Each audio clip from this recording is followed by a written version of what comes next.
Hello friends, नमस्कार। हर हर महादेव, जय श्री महाकाल। मैं एस्ट्रोलॉजर शशिधर पांडे आपका अपने चैनल में स्वागत करता हूं। फ्रेंड्स, मैं आज मेष लग्न वालों के लिए धन संबंधी जो भी समस्याएं बनती हैं, कुंडली में उनकी जो कुछ स्थितियां होती हैं उसके अनुसार यदि उनका मंगल पीड़ित है, क्योंकि मेष लग्न में लग्नेश मंगल होता है, यदि लग्नेश पीड़ित है या धन संबंधी जो भी समस्याएँ बनती हैं, जो भी स्थितियाँ बनती हैं वो मैं बताने जा रहा हूँ। उसी के अगर ये स्थितियाँ आपकी कुंडली में मिलती हैं तो आप निश्चित रूप से इसका उपचार कर सकते हैं। और सारी स्थितियों का जो वर्णन है वो मैं आज तो नहीं बता सकता हूँ इस छोटे से वीडियो में, लेकिन आगे भी मेष लग्न या राशि वालों के लिए जो भी दिक्कतें होंगी, जो भी परेशानियाँ होती हैं, उसका मैं जिक्र अवश्य करूँगा, उससे संबंधित वीडियो अवश्य बनाऊँगा। और आज हम धन संबंधी जो भी समस्याएं बनती हैं मेष लग्न या राशि वालों के लिए, उसके संबंध में बात करने जा रहे हैं। तो आप लोग इसे ध्यान दीजिए, सुनिए। क्या आपकी कुंडली में इस प्रकार की स्थिति बनती है? अगर बनती है तो आप निश्चित रूप से इसका उपाय कर सकते हैं। मेष लग्न में यदि क्योंकि दशमेश शनि होता है और शनि कर्म का मालिक होता है, यहाँ पर एकादश का भी मालिक होता है, और यह शनि अगर 6, 8, 12 भाव में जाकर बैठ जाता है तो भी धन की संबंधी समस्या, परेशानी उत्पन्न हो जाती है जीवन काल में, और धन के स्रोत नहीं बन पाते हैं। तो ऐसी स्थिति में आपको क्या करना है? किसी भी शनि मंदिर में काले कपड़े में 7 मुट्ठी आपको काला तिल बांध कर और ले जाकर वहाँ पर दान कर देना है। 7 मुट्ठी काला चावल, ध्यान रखना है शनिवार के दिन, क्योंकि ये शनि यहाँ पर पीड़ित हो रहा है, इस वजह से शनि संबंधी उपाय करना है। और दूसरी स्थिति, यदि किसी की कुंडली में केंद्र को छोड़कर, देख लीजिएगा आप सभी, केंद्र को छोड़कर चंद्रमा यदि बृहस्पति से 6वें, 8वें या 12वें भाव में, 6वें, 8वें या 12वें स्थान में रहता है, तो ये स्थिति भी धन संबंधी समस्या उत्पन्न कर देती है। इसे सकट योग कहते हैं।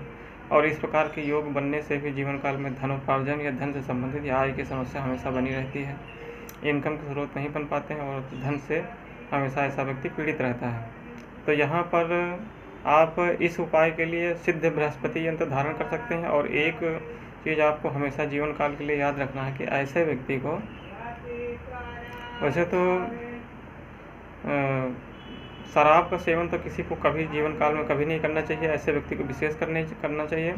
और कांच के गिलास में दूध या पानी भी नहीं पीना है, इस बात का याद रखना है, क्योंकि यहाँ पर मंगल आपका पीड़ित होता है और ये स्थिति जो है ठीक नहीं है।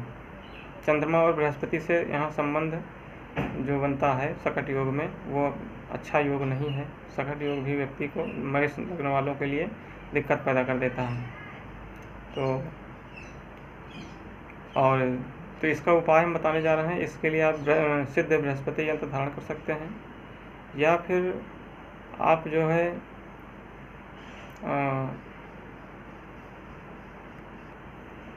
या फिर एक उपाय और भी है जो बेहद आसान है, इसे कोई भी कर सकता है। यहाँ पर करना क्या है, आपको अपनी माँ से थोड़ा सा चांदी या थोड़ा सा चावल उनके हाथ से आपको दान लेना है। और इसका दिन से कोई संबंध नहीं, आप किसी भी दिन इसको ले सकते हैं। और ले करके आपको उसको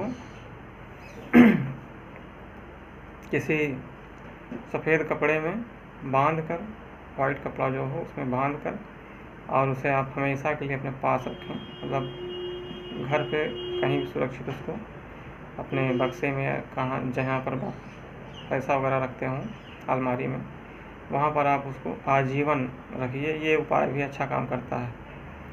और तीसरी एक स्थिति और बताने जा रहे हैं। यदि किसी का लग्नेश, मेष लग्न में लग्नेश मंगल यदि नीच का हो गया है या फिर अस्त हो गया है, तो भी, और धन भाव में या आय भाव में कोई पाप ग्रह आ गया है, विराजमान हो गया है, तो भी धन संबंधी समस्या उत्पन्न हो जाती है। और ऐसी स्थिति में भी धनोपार्जन से संबंधित या जीविकोपार्जन से संबंधित समस्या पैदा हो जाती है और आय के स्रोत नहीं बन पाते हैं।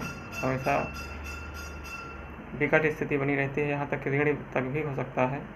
तो ऐसी स्थिति में आपको क्या करना है, 5 मंगलवार आपको उबला हुआ छुहारा, गंगा जल में उबला हुआ छुहारा, 5 छुहारा आपको ले जाके 5 मंगलवार बहती हुई दरिया में प्रवाहित कर देना है, या किसी कोई भी नदी हो या गंगा जी ही हो, कोई भी पवित्र नदी हो, उसमें आपको प्रवाहित कर देना है और प्रवाहित करके पीछे मुड़ के नहीं देखना है।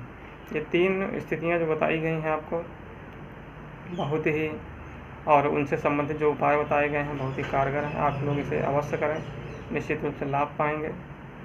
और चूँकि मंगल जो है बहुत ही, वैसे तो पाप ग्रहों की श्रेणी में आता है, लेकिन मेष लग्न में लग्नेश मंगल यदि लग्न में ही बैठ जाए या दशम में बैठ जाए तो बड़ी अच्छी और शुभ स्थिति मानी जाती है, अंश बल से मजबूत हो। और साथ ही इस पर बृहस्पति की दृष्टि पड़ जाए या चंद्रमा की भी दृष्टि पड़ जाए या शुक्र की दृष्टि पड़ जाए, खासकर बृहस्पति की दृष्टि अत्यंत शुभ मानी जाती है। बृहस्पति की दृष्टि पड़ जाए तो ये बहुत अच्छा फल देता है। यदि लग्न में ही मंगल बैठा हो, डिग्री वाइज 12 से 18 अंश के बीच में हो और मजबूत बृहस्पति की दृष्टि इसमें पड़ जाए तो बहुत ही शुभ माना जाता है। या केंद्र त्रिकोण से बृहस्पति की दृष्टि केंद्र या त्रिकोण में भी मंगल जाके बैठ जाए, लग्नेश उच्च का मंगल हो और केंद्र त्रिकोण से भी स्थिति बना ले तो अच्छा माना जाता है। और धन भाव से या आय भाव से भी संबंध बनाए तो ये स्थिति बड़ी अच्छी मानी जाती है। लेकिन बृहस्पति से जब भी मंगल संबंध बनाता है तो जीवन काल में हर प्रकार की सुख सुविधाएँ प्राप्त करता है और बहुत ही अच्छा जीवन उसका व्यतीत होता है। उसे सुख सुविधाओं के सारे साधन, भूमि, भवन, वाहन जितना भी होता है उसे सब आसानी से प्राप्त होता है और जीवन सुखमय व्यतीत होता है। मंगल से संबंधित जो भी ये जो 3 दृष्टियाँ बताई गई हैं, मतलब 3 प्रकार की जो स्थितियाँ बताई गई हैं, इनसे संबंधित जो उपाय बताए गए हैं, यदि किसी कुंडली में इस प्रकार के योग बनते हैं तो इसे आप लोग अवश्य आजमाएं, करें, निश्चित रूप से आपको लाभ मिलेगा।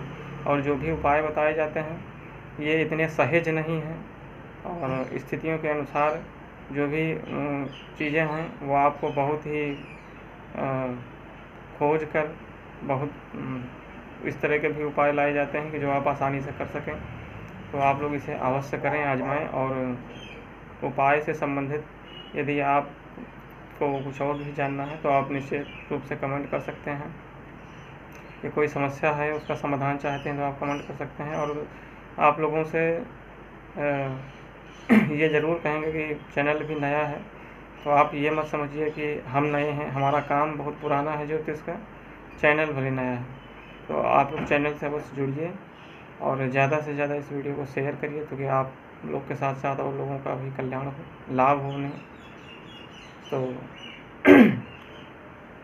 पुनः एक बार यही कहूँगा, चैनल से अवश्य जुड़िए। चूँकि आप चैनल से जुड़ते नहीं हैं तो आप जो है अपना स्वयं नुकसान करते हैं। चैनल से अवश्य जुड़ें, जो भी उपाय आपको बताए जाते हैं उससे अवश्य आजमाएं, आपको निश्चित रूप से लाभ होगा। हर हर महादेव, जय श्री महाकाल।